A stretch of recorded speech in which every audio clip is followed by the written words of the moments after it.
Good evening, everyone, and welcome back to the Chlorine King Pool Service Show podcast. We have a great episode in store for you tonight, showing you how you can save money on your pool equipment by making it as energy efficient as possible. But before we get to that, I have a few emails from our listeners. The first one's from Ernie, and Ernie wants to know, Eric, what's the difference between a company that charges $80 a month or $120 a month? Well, Ernie, it ultimately comes down to the quality of service you're going to receive. Because at $80 a month, there's not much money to be made and still be able to provide a full service. And here's why. Each trip is basically a $20 gross.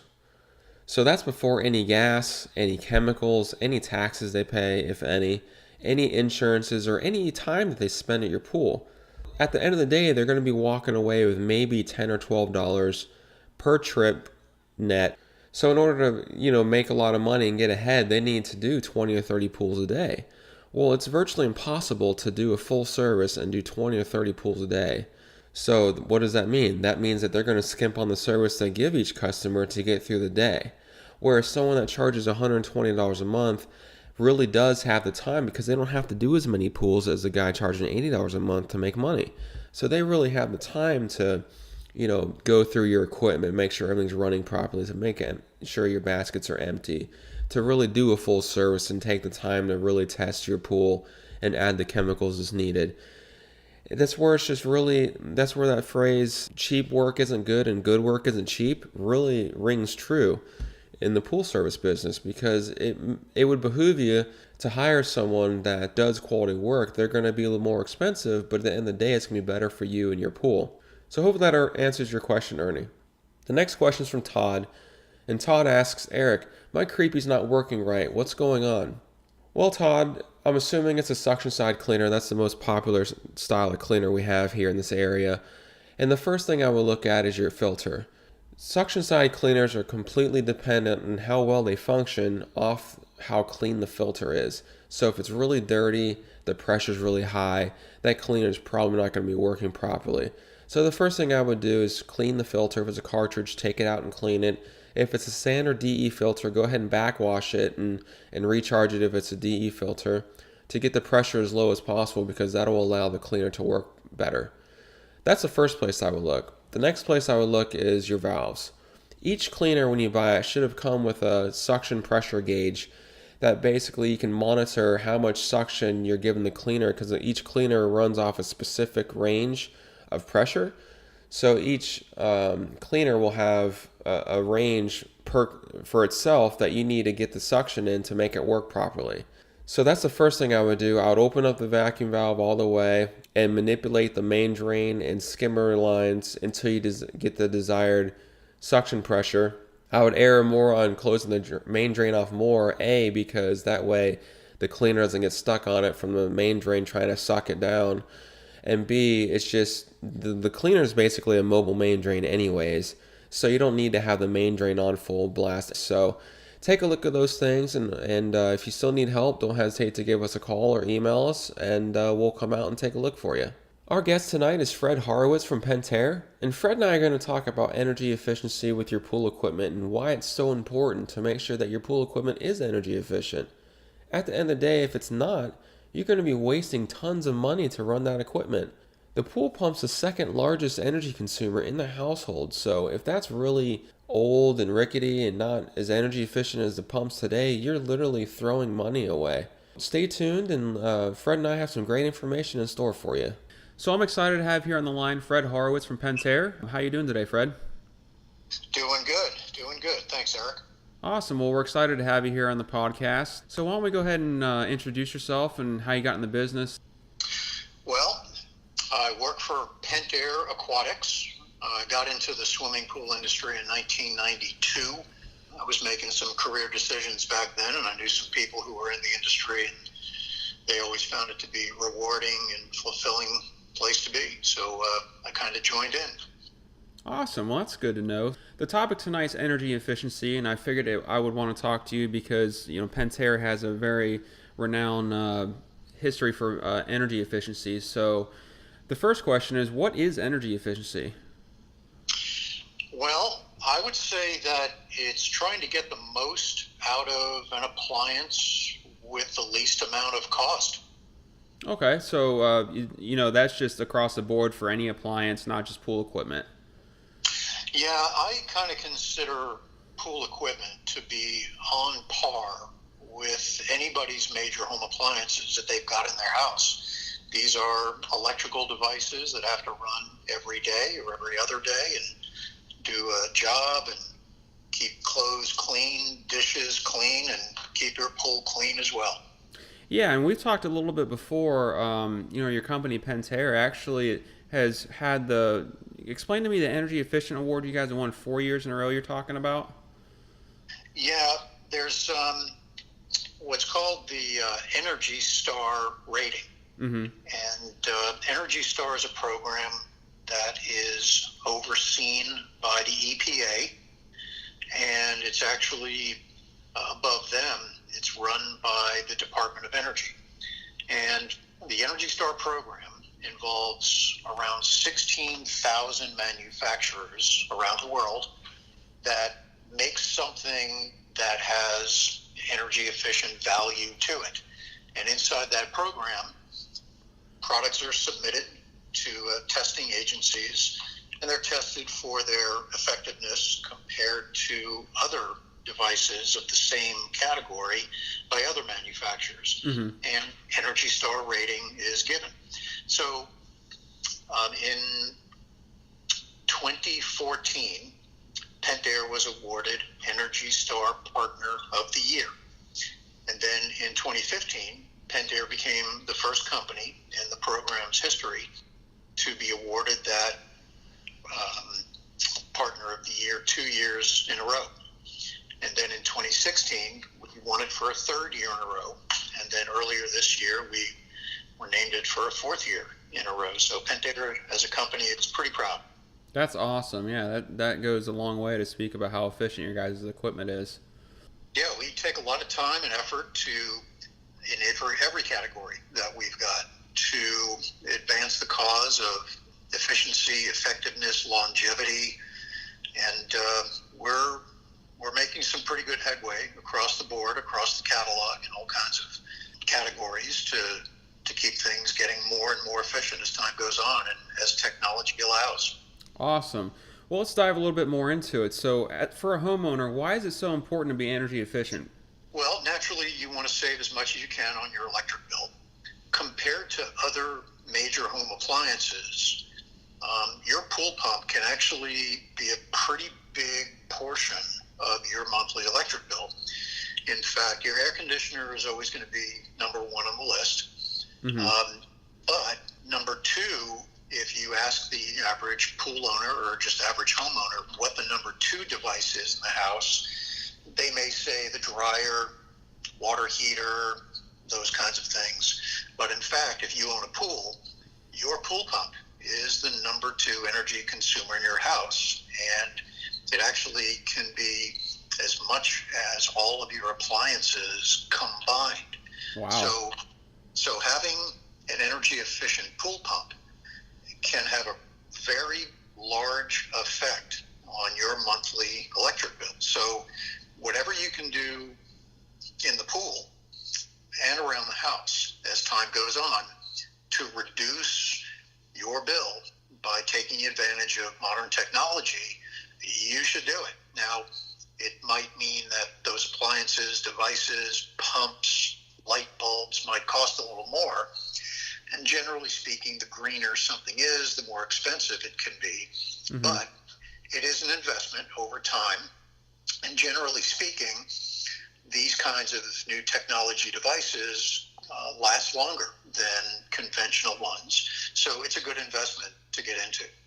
Gotcha, yeah, because the more efficient it is, the less difficult it has in operating. So in theory, it should last a lot longer. That's right, less wear and tear. Mm-hmm. So yeah, that's one of the big concepts of trying to design and engineer and manufacture with new materials, new ways of manufacturing, and it turns out pretty efficient with the technology we've got today. That sounds great. So let's talk about pool pumps for a moment, since you said that could be the second largest energy consumer. So how do we update the pool pump to make it more energy efficient? Do we just buy a new one, or is it a certain type of pool pump we need? Explain that, please. Well, generally speaking, it means buying a new pump. Mm-hmm. And the kind of pumps that are available today, you could say have a dimmer switch built onto them, meaning you can slow the pump down if you want to. So the whole concept is slowing the pump down and running it for a longer period of time. So by slowing the pump down, you can drastically reduce the amount of energy that it draws. And then if you're going to slow it down, you've got to extend the runtime to make sure that the water is properly circulated during the course of the day, and that whatever other devices you have on your pool that need to run, you want to make sure that by the end of the day, everything is done. Chemicals are dispersed through the water. Mm-hmm. The water is filtered properly. And if you want to heat the pool, then all that heated water is circulating around and evenly spread throughout the pool. Okay, so what's the science behind the dimmer switch pumps you're talking about, variable speed pump? How do they save the money? Is it from lower wattage they're using, or what exactly is saving them the money? Yeah. There's a couple of ways. First, the motors that are associated with these types of pumps are much more efficient than the standard type of motor that pool owners are used to seeing mm-hmm. on their pump. Now, the motor looks the same, but inside these motors are actually DC, direct current motors, instead of AC motors. AC motors are either on or they're off. Mm-hmm. There's nothing in between.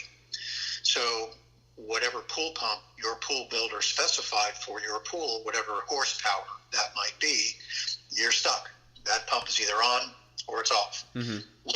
With a DC motor, like the variable speed pumps have, you can vary the speed of that motor. And when you can do that, you can actually tune the pump and its speed and its pumping power to the individual pool that you have. So you can dial in what your pool needs, no less and no more. When you have a single speed pump, most of the time, if not all of the time, your original pool pump is spec'd to be overkill, just to make sure no matter what happens that your pool can be turned over in a very short period of time. What we've done is told folks, you don't really need to do it that quickly. By slowing the pump down and spreading out the time, you're actually filtering better. You're dispersing your chemicals better, dispersing heat around the pool better.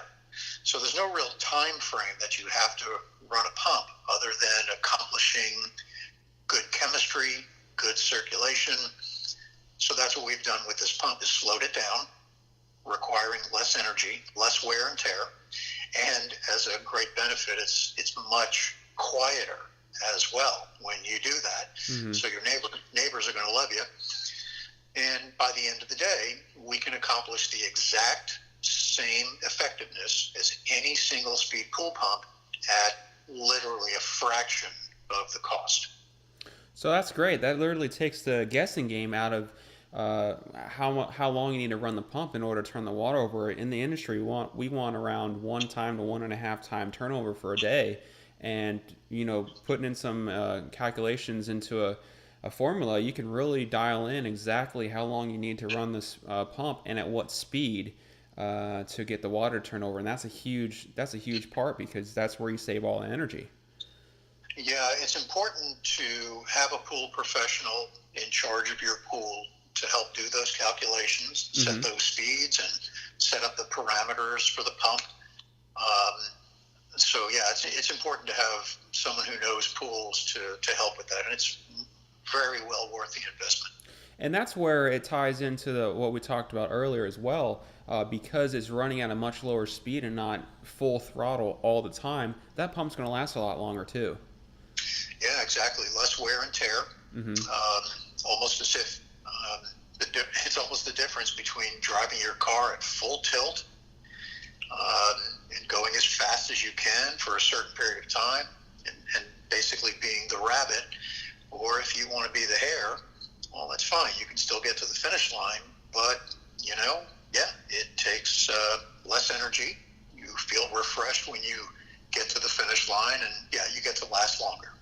Yeah, so I mean, between the money you save on the electric bill, the fact that the motor lasts longer, I mean, it sounds like a variable speed pump really pays for itself. Yeah, we believe that somewhere between year 1 and year 2, the investment that you make in a variable speed pull pump will pay itself off. And then every year after that, you're pocketing a pretty good amount of money. So, yeah, it's a good investment all around. Yeah, that's exactly what I tell my clients, between 1 and 2 years. So what are some other pool components that they could save energy with? I know we talked about light bulbs a little bit, but what are some other things? Yeah, lighting is another area where a lot of technology is coming to the market with LED lighting, of course. And there's lots of choices out there for LED pool lights, LED spa lights, LED landscape lights. So if you're the type of folks that turns your pool light on either every night on a timer or for parties and friends, LED lights can save about 80 to 90% on the cost of lighting. And LED lights are actually a different kind of light than you would normally see in a yellowish incandescent light bulb in your pool or your spa.